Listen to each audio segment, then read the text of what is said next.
नमस्कार दोस्तों आज हम पढ़ेंगे KVS TGT में जो है इंटरव्यू के लिए जो डेमो टीचिंग देनी है, तो उसके विषय में आज हम पढ़ते हैं।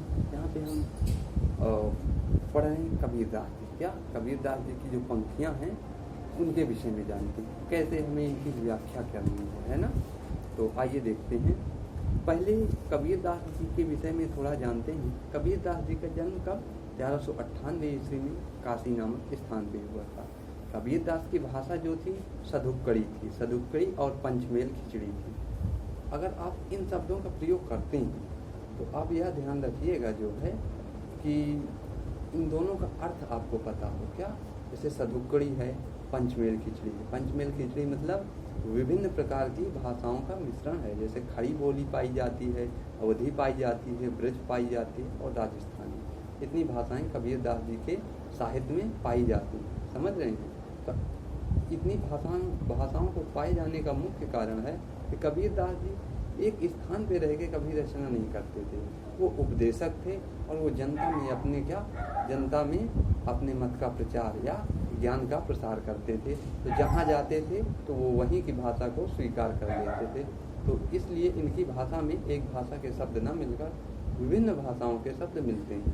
तो आइए उनकी साखियाँ देखते हैं। बच्चों, साखियों को सबसे पहले साखियाँ होती क्या हैं? साखी का साखी तद्भव रूप है। इसका तत्सम रूप होता है साक्षी मतलब प्रत्यक्षदर्शी। अर्थात इस साखी में जितनी भी चीज़ें हैं कबीरदास जी उसके प्रत्यक्षदर्शी रहे हैं। उन्हीं अनुभव के आधार पर उन्होंने अपनी इन साखियों की रचना की है। आइए पहली साखी का अर्थ देखते हैं। मान सरोवर सुभर जले हंसा केली कराही, मुक्ता फले मुक्ता चुगे, अभी उड़ी अनत न जाहि। क्या कहते हैं? मान सरोवर के सुंदर जल में हंसा अपनी हंस क्रीड़ा करते हैं। हंस क्रीड़ा करते हैं। मुक्ता फल अर्थात मोती के फल। मुक्ता मोती रूपी फल को जो है मुक्ता अर्थात हंस चुग रहे हैं।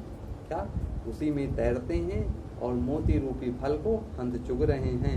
अब उनको उड़कर अन्यत्र कहीं जाने की इच्छा नहीं है। क्यों? क्योंकि वह सब कुछ वहीं प्राप्त कर रहे हैं जो उनको चाहिए।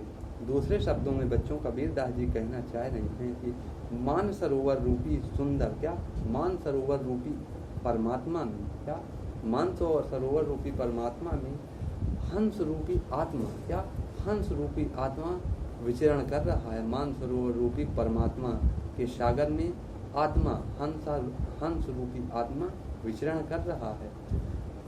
अब आत्मा ने परमात्मा को पा लिया। अब उसको अन्यत्र कहीं जाने की जरूरत नहीं है।